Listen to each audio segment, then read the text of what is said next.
What is more fun on this wild and woolly day but to do paint pouring? So come and join us at the craft barn and we're going to do the flip cup. See you there. Hi everyone, welcome to the craft barn on this wild and woolly Sunday. We're going to do the flip cup today and Jessica is going to be our happy helper.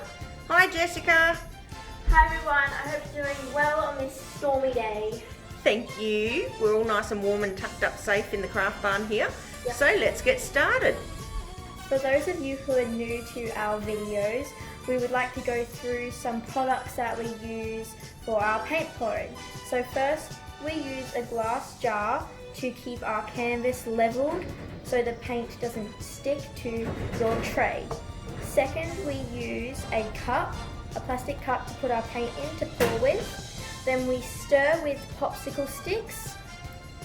We use PVA glue to thicken up the paint. Floetrol so it will flow around the canvas. Silicone. We use silicone to make the veins pop out, but this is optional to use. You don't always have to use this. We use paint, of course.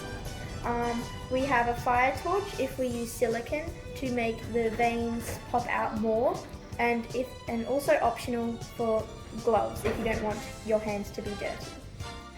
To mix your paint, what you need to do is just do even parts of Floetrol, PVA glue, takes a bit to come out, and paint. And then we get our little stir stick and stir it around so that it actually gets nice and mixed in. You want to make sure that there's no lumps. That's a really important thing, otherwise you end up with lumps on your canvas. And you just want to make sure that it's all completely mixed in, and then you test it by just checking the pour consistency. You want it to be like melted ice cream. And that's it. So while we were trying to prep all of this stuff, it sort of went blue. So make sure you Perhaps not squeeze the PVA glue so hard. yeah. Alright. Okay, so we have prepped all of our paints. We are going to be using gold, brown, orange, black and white. I have decided to put some silicone in, so I'm going to show you how to stir it.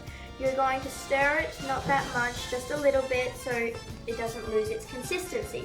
We are going to be using a large cup since we have so much paint and such a large canvas.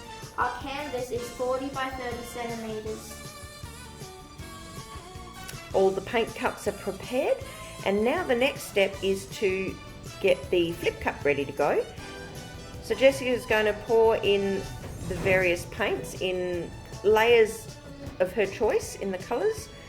So as you can see, she's just adding brown and orange, and she'll continue through.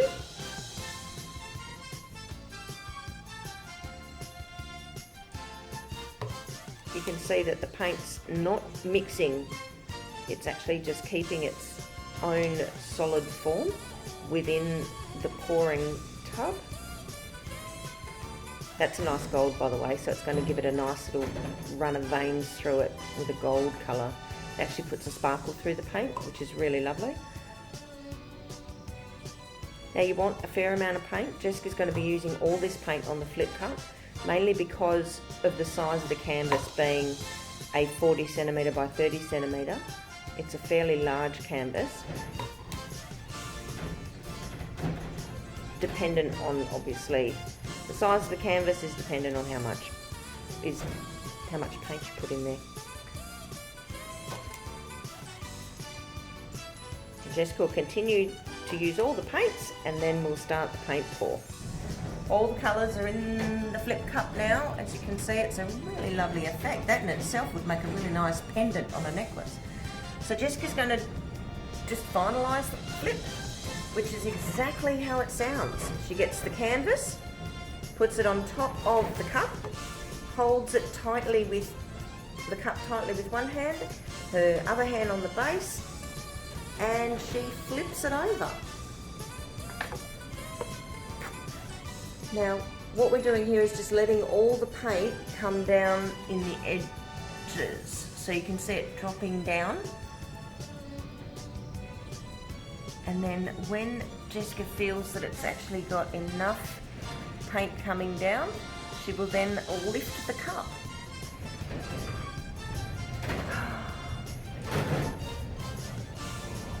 And look at that. That is the most amazing colours. All the oranges and browns have gone into different tones. And what she's going to do is try and tip it to make sure that she maintains those cells.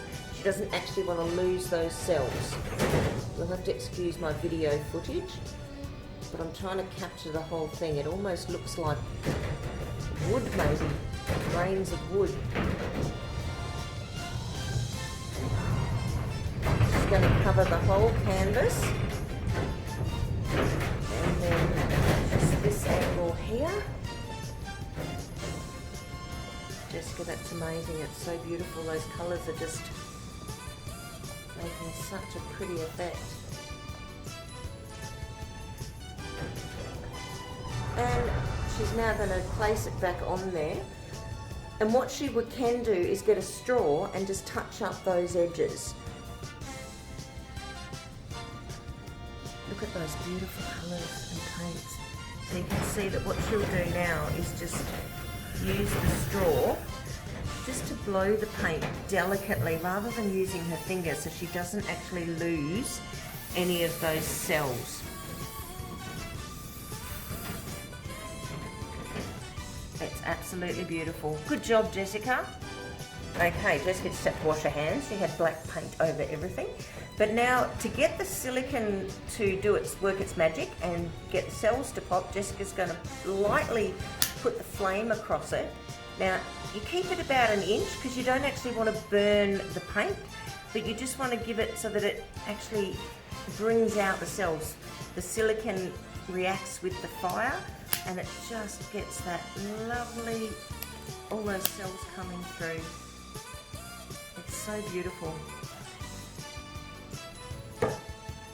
And I don't know if you can see, but the gold kind of puts a sheen to those little streaks. It's beautiful. Good job, Jessica.